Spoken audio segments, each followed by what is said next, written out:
Hello दोस्तों, क्या हाल चाल है। तारीख है आज 2 जून 2026 और दिन है मंगलवार का। आज की तिथि है कृष्ण पक्ष द्वितीया, लगभग शाम 5 बजे से 7 बजे तक रहेगी। और आइए बढ़ते हैं आज की देश दुनिया की ताज़ा खबरों के बारे में। तमाम सभी बड़ी खबरों पर नज़र डालते हैं। तो दोस्तों देखिए, पेट्रोल डीजल का ताज़ा भाव जारी। यहाँ चेक करें आज का रेट। देखिए, देश भर में पेट्रोल डीजल की कीमत आसमान छू रही है। इन बढ़ती कीमतों के चलते लोगों को काफ़ी महंगाई का सामना करना पड़ रहा है, जिसका सीधा असर लोगों की जेब पर पड़ रहा है।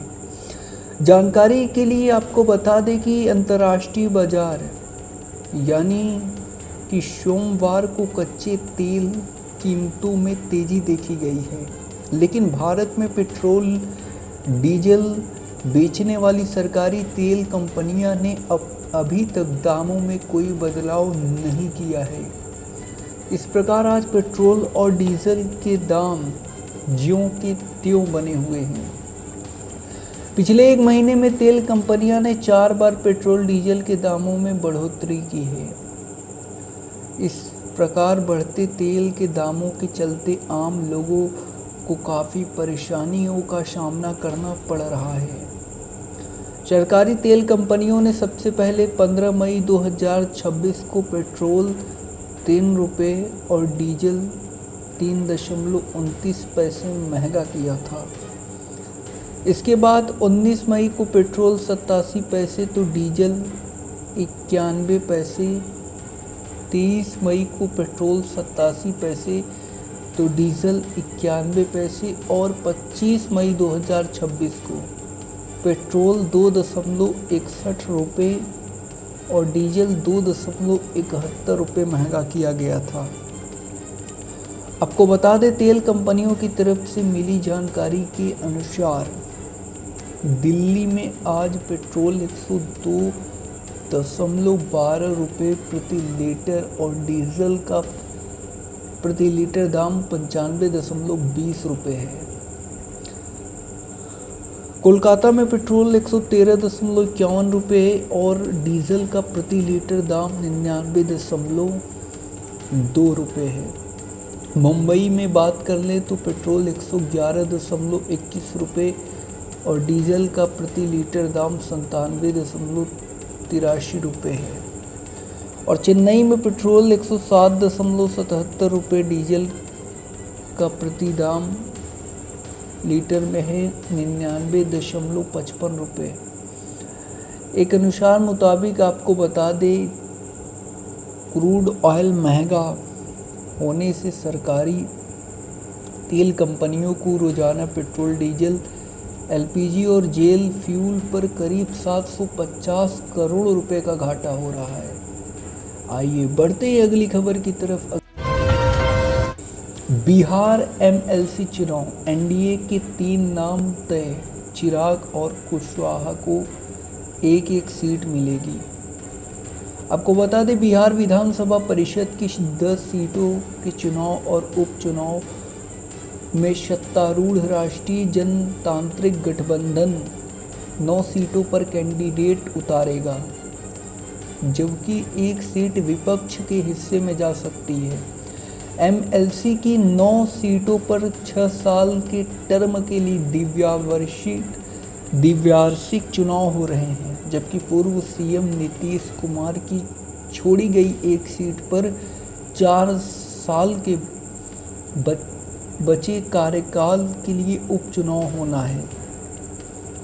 नामांकन 1 जून यानी आज से शुरू हो गया है और अगले सोमवार 8 जून को पर्चा भरने का काम बंद हो जाएगा। अगर कैंडिडेट 10 ही रहें तो सभी निर्विरोध जीत जाएंगे, नहीं तो 18 जून को मतदान और शाम में गिनती के साथ नतीजे भी आएंगे। खाली 10 सीटों में 5 जेडीयू, 2 भाजपा और राजद और 1 सीट कांग्रेस के पास थी। जिन नेताओं की खाली की गई या कार्यकाल पूरा होने के बाद खाली हो रही सीटों को भरने के लिए ये चुनाव और उपचुनाव हो रहा है, उनमें मुख्यमंत्री सम्राट चौधरी, पूर्व सीएम नीतीश कुमार, जेडीयू के मंत्री श्री भगवान सिंह कुशवाहा, भाजपा के राष्ट्रीय मीडिया सह प्रभारी संजय मयूख, जदयू के गुलाम गौतम कुमुद वर्मा और भीष्म शाहनी, राजद के सुनील कुमार सिंह, मोहम्मद फारूक और कांग्रेस के शमीर सिंह शामिल हैं। विधानसभा के सदस्यों को कुल संख्या 243 है, जिन लिहाज से उपचुनाव वाली एक सीट पर 202 विधायकों वाले एनडीए गठबंधन के कैंडिडेट की विजय निश्चित है। 9 सीटों के उपचुनाव में एक सीट जीतने के लिए कम से कम 25 विधायकों की पहली वरीयता के वोट चाहिए। 202 विधायकों वाले एनडीए को 9 में से 8 सीट मिल जाएगी। आइए बढ़ते हैं अगली खबर की तरफ। अगली खबर है यहाँ पर, क्या आपके फ़ोन में नहीं आया थंडर स्टॉर्म अलर्ट? देखिए कि आपको बता दें, देश भर के कई इलाकों में बदलते मौसम और आंधी तूफान की आशंका के बीच भारत सरकार के बीते दिन शनिवार शाम एक बार फिर करोड़ों मोबाइल यूजर्स के फ़ोन पर इमरजेंसी अलर्ट सेंड किया गया। हालांकि इस बार ये अलर्ट संभावित आंधी, बिजली गिरने, तेज बारिश और ओलावृष्टि की चेतावनी देने के लिए था। इसके बाद कई यूजर्स ने सोशल मीडिया पर बताया कि उन्हें यह अलर्ट मिला है, जबकि कुछ यूजर्स के मोबाइल पर कोई नोटिफिकेशन नहीं गया। सरकार ने मई 2026 की शुरुआत में cell broadcast messaging system launch किया है। इन टेक्नोलॉजी का उद्देश्य प्राकृतिक आपदाओं और आपातकालीन परिस्थितियों के दौरान लोगों को तुरंत चेतावनी देना है। इसी तरह 30 मई की शाम करीब 6:03 बजे जारी किए गए अलर्ट में बताया गया कि अगले 3 घंटों के अंदर संबंधित जिले के कुछ इलाकों में बिजली कड़कने के साथ तेजी आंधी, मध्यम से भारी बारिश और ओलावृष्टि हो सकती है। दरअसल सेल ब्रॉडकास्टिंग मैसेजिंग सिस्टम एक एडवांस्ड मोबाइल कम्युनिकेशन टेक्नोलॉजी है, जिसकी मदद से सरकार और आपदा प्रबंधन एजेंसियां किसी खास क्षेत्र या पूरे देश के लोगों तक एक साथ इमरजेंसी अलर्ट पहुंचा सकती हैं। इसकी खासियत ये है कि अलर्ट मिलने पर फ़ोन में तेज़ बीप की आवाज़ भी आती है, जिससे यूजर्स फटाफट सतर्क रह जाते हैं। आइए बढ़ते हैं अगली खबर की तरफ। मर्जी से वेश्यावृत्ति अपराध नहीं, सुप्रीम कोर्ट ने पुलिस को दी नसीहत, कानून भी बताया। आपको बता दें, सुप्रीम कोर्ट ने पुलिस को हिदायत देते हुए कहा है कि अगर कोई भी बालिग अपनी इच्छा से सेक्स वर्क करती है तो इसे अपराध के दायरे में नहीं रखा जा सकता। कोर्ट ने कहा है कि महिलाओं को गिरफ्तार करने और उन्हें प्रताड़ित करने की ज़रूरत नहीं है। सुप्रीम कोर्ट ने कहा है कि अगर कमर्शियल सेक्स के लिए मानव तस्करी की जाती है और किसी को धोखे से या फिर मजबूर करके सेक्स करवाया जाता है तो ऐसे केस में इमोरल ट्रैफिक एक्ट ITPA लागू होता है। आपको बता दें, सुप्रीम कोर्ट ने कहा है कि साफ कह दिया है कि अपनी मर्जी से सेक्स वर्क कराना गैर कानूनी नहीं है, वही वेश्यालय या कोठे चलाना गैर कानूनी है। बता दें कि इमोरल ट्रैफिक प्रिवेंशन एक्ट 1956 में बनाया गया था। इसके तहत कई धाराएं हैं और कोठे और वेश्यालय चलाने का अपराध बताया गया है। इसे एक्ट की धारा 3 में कहा गया है कि अगर कोई व्यक्ति देह व्यापार के लिए अपनी जगह को किराए पर देता है या फिर उपयोग की अनुमति देता है तो उसे 1 से 3 साल तक कैद और जुर्माना हो सकता है। इसकी धारा 4 में कहा गया है कि अगर कोई व्यक्ति सेक्स वर्कर की कमाई का इस्तेमाल करता है तो यह अपराध है। यह धारा सेक्स वर्कर के परिवार के लोगों पर भी लागू होता है। धारा 5 पर कहा गया है कि ज़बरदस्ती, बहलाकर या फिर मजबूर करके किसी भी देह व्यापार के लिए मजबूर करना भी अपराध है। आइए बढ़ते हैं अगली खबर की तरफ। अगली खबर है यहाँ आईआईटी नहीं मिला तो न हो निराश। ये है देश के best non IIT engineer college. देखिए आपको बता दें यहाँ पर जेईई एडवांस 2026 का रिजल्ट जारी हो चुका है और अब लाखों स्टूडेंट्स की नज़र देश के टॉप इंजीनियर्स कॉलेजों पर है। देखिए हर साल बड़ी संख्या में स्टूडेंट्स आईआईटी में एडमिशन लेने का सपना देखते हैं, लेकिन लिमिटेड सीट्स होने के कारण सभी को मौका नहीं मिल पाता।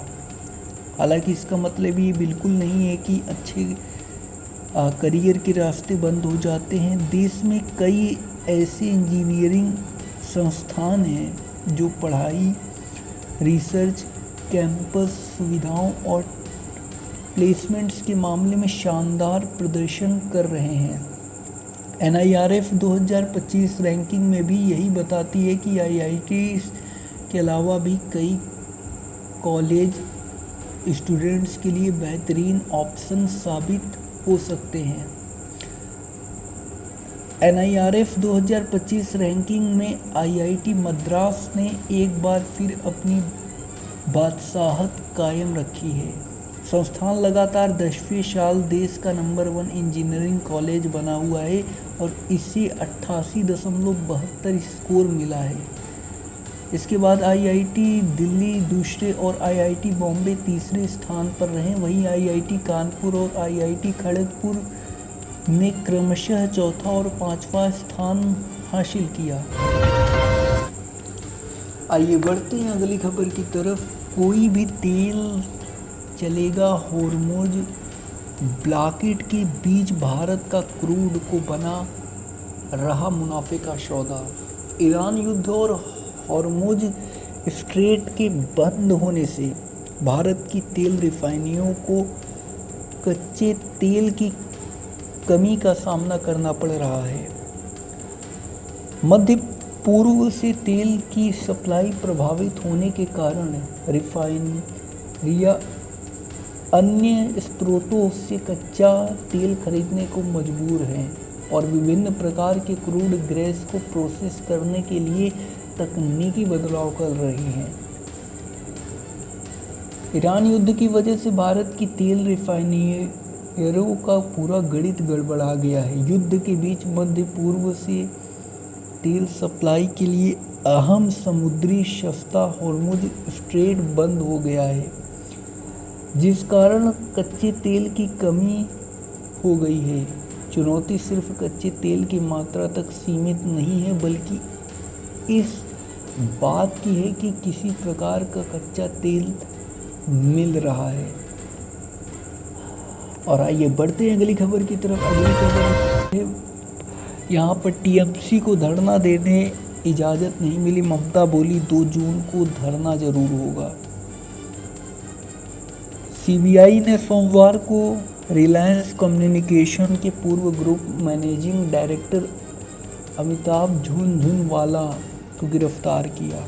अधिकारियों ने बताया कि कंपनी ने कथित लोन फ्रॉड में स्टेट बैंक ऑफ इंडिया को 2929.5 करोड़ रुपए का नुकसान पहुंचाया। टीएमसी सुप्रीमो ममता बनर्जी ने सोमवार को कहा कि पुलिस की इजाज़त नहीं मिलने के बावजूद वे 2 जून को तय जगह पर धरना जरूर होगा। पार्टी नेताओं और वर्कर्स पर कथित हमलों और रेलवे के फेरी वालों को हटाने के अभियान के खिलाफ टीएमसी का कोलकाता में धरना देने का प्रोग्राम है। ममता ने आरोप लगाया है कि विधानसभा चुनावों के बाद से 12 टीएमसी वर्कर्स मारे जा चुके हैं और हजारों पार्टी वर्कर्स को गिरफ्तार किया गया है। ममता ने कहा है कि अगर हमें धरना देने की इजाज़त नहीं दी गई तो मुझे जहां भी रोका जाएगा मैं वहीं बैठ जाऊंगी। मैं गिरफ्तार होने के लिए तैयार हूं। तृणमूल कांग्रेस के नेता अभिषेक बनर्जी सोमवार को पश्चिम बंगाल सीआईडी के सामने पेश नहीं हो पाएंगे। सूत्रों के मुताबिक उनकी तबीयत खराब है।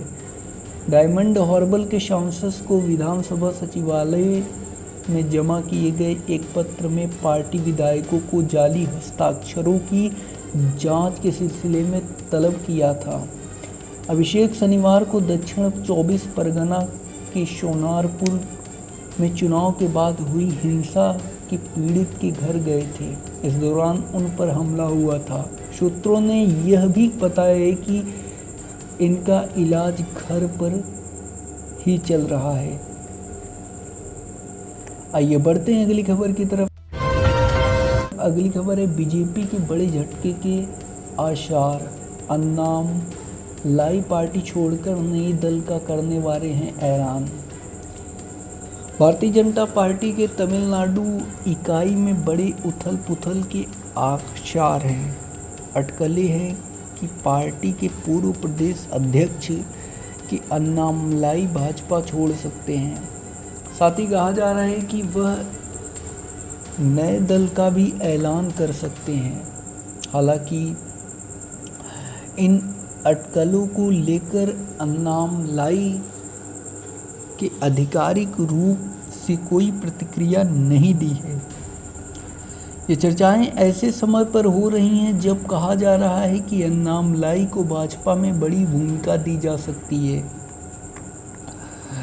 न्यूज़ 80 की रिपोर्ट्स के सूत्रों के हवाले से कहा जा रहा है कि अन्नामलाई भाजपा छोड़ने और नई पार्टी बनाने पर विचार कर रहे हैं।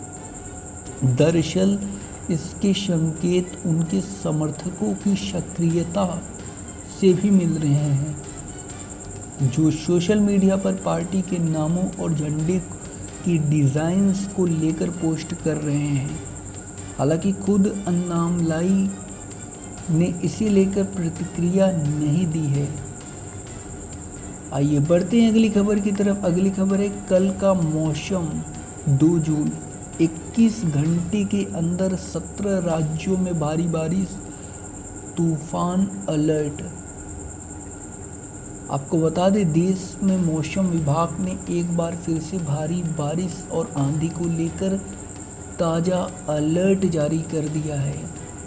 मौसम विभाग की भविष्यवाणी के मुताबिक कल 2 जून को दिल्ली, यूपी, बिहार समेत 17 राज्यों में भारी बारिश और आंधी की चेतावनी जारी की गई है। इस दौरान 80 किलोमीटर प्रति घंटे की रफ्तार से तेज हवाएं चलेगी। देश में कई राज्यों के लिए मौसम विभाग ने ताज़ा अलर्ट जारी कर दिया है। मौसम विभाग के मुताबिक कल यानी 2 जून को यूपी, बिहार समेत 17 राज्यों के लिए बारिश, आंधी की चेतावनी जारी की गई है। लोगों को इस दौरान बहुत अधिक सतर्क रहने की ज़रूरत है। अतः अगर ट्रिप की प्लानिंग कर रहे हैं तो एक बार IMD का अपडेट ज़रूर पढ़ लें, नहीं तो फंस सकते हैं आप। वहीं पूर्वी राज्यों में आंधी के कहर से पेड़ पौधे जड़ से उखड़ सकते हैं। कुछ राज्यों में बड़े बड़े ओले गिरने की भी चेतावनी है। उत्तर पूर्वी बंगाल की खाड़ी में निचले और मध्य भूग शोभमंडलीय स्तरों में एक ऊपरी वायु चक्रवाती परिसंचरण है। दक्षिण केरल से सटे दक्षिण पूर्वी अरब सागर के ऊपर निचले और मध्य क्षोभमंडलीय स्तरों में एक ऊपरी वायु चक्रवर्ती परिसंचरण स्थित है। चलिए आपको बताते हैं 2 जून यानी कल के दिन 2 जून देश के अन्य राज्यों में मौसम का हाल कैसा रहेगा।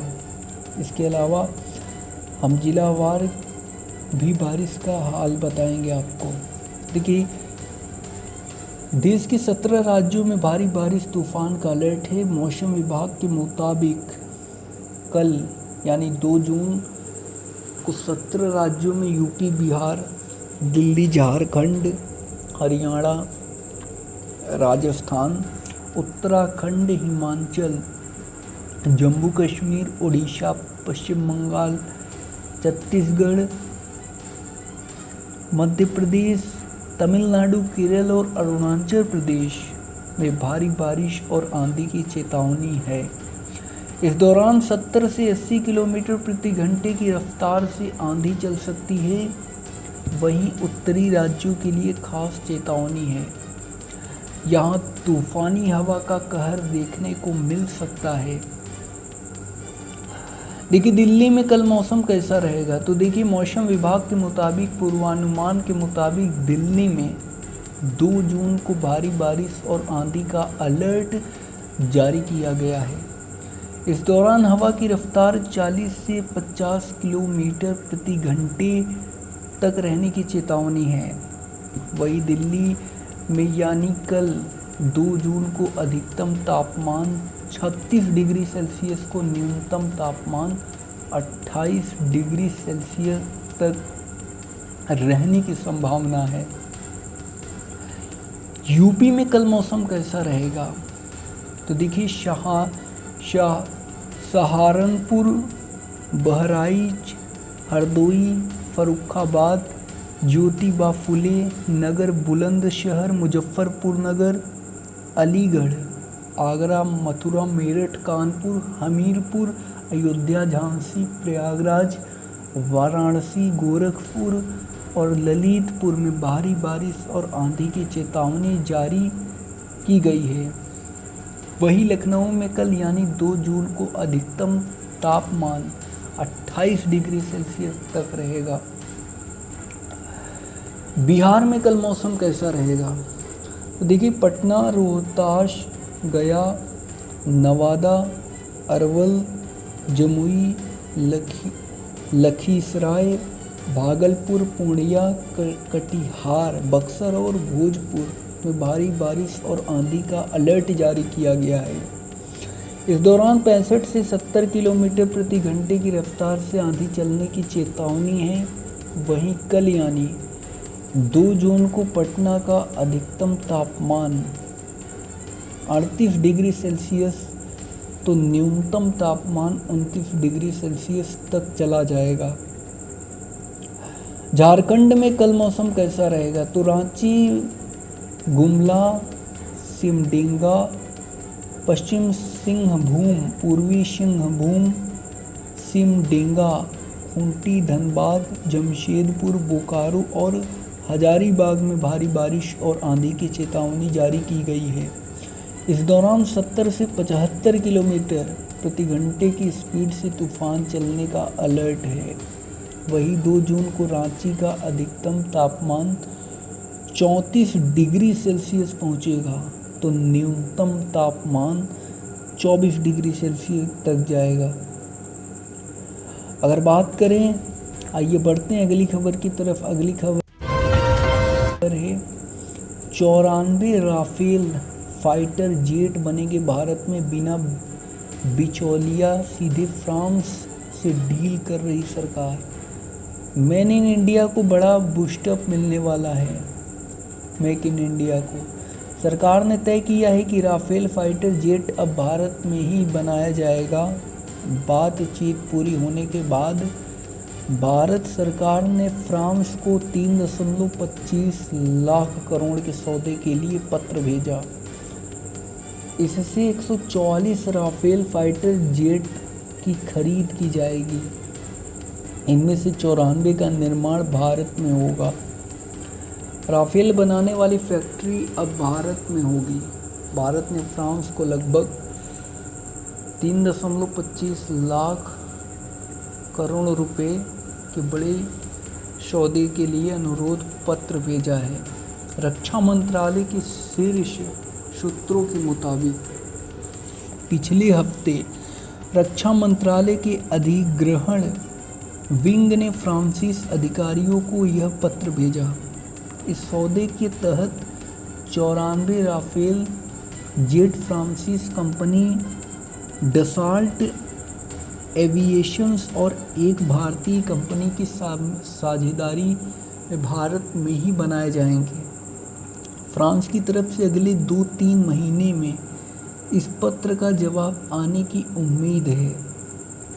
दोनों देशों के बीच अगले 1 साल में बातचीत और सौदा पूरा हो सकता है। आइए बढ़ते हैं अगली खबर की तरफ। अगली खबर है यहाँ पर पाकिस्तान में खरीदे गए थे 2 मोबाइल फ़ोन, 4 साल तक रहे बंद। पहलगाम आतंकी हमले का खुलासा। देखिए, पहलगाम में बीते साल आतंकी हमले में जांच में चौंकाने वाला खुलासा किया गया है।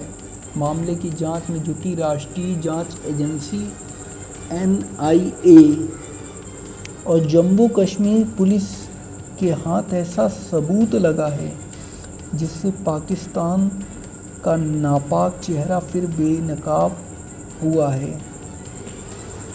आतंकी हमले में हमलावरों के इस्तेमाल किए गए फ़ोन का पड़ोसी मुल्क से कनेक्शन मिला है। इंडियन एक्सप्रेस की एक रिपोर्ट के मुताबिक पहलगाम हमले की जांच में आतंकवादियों के इस्तेमाल किए गए 2 मोबाइल फ़ोन का कनेक्शन पाकिस्तान से जुड़ा मिला है। इन दोनों मोबाइल को 2021 और 2023 में खरीदा गया था, लेकिन यह कई साल तक बंद रहे और इनको पहलगाम हमले के दौरान पहली बार एक्टिव किया गया। इन मोबाइलों को एनकाउंटर में मारे गए आतंकियों के पास से बरामद किया गया था। पहलगाम हमले में शामिल 3 आतंकियों के फैसले उर्फ सलेमान शाह, हबीब ताहिर उर्फ जिब्रान और हमजा अफ़गानी को बीते साल 28 जुलाई 2025 को मलनार महादेव मुठभेड़ में ढेर कर दिया गया था। इंडियन एक्सप्रेस की रिपोर्ट्स के मुताबिक इनके पास से Xiaomi रेडमी सीरीज के 2 मोबाइल मिले थे, जिसमें से रेडमी 90 और दूसरा रेडमी नोट 12 था।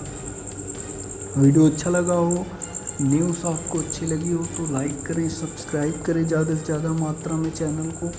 धन्यवाद।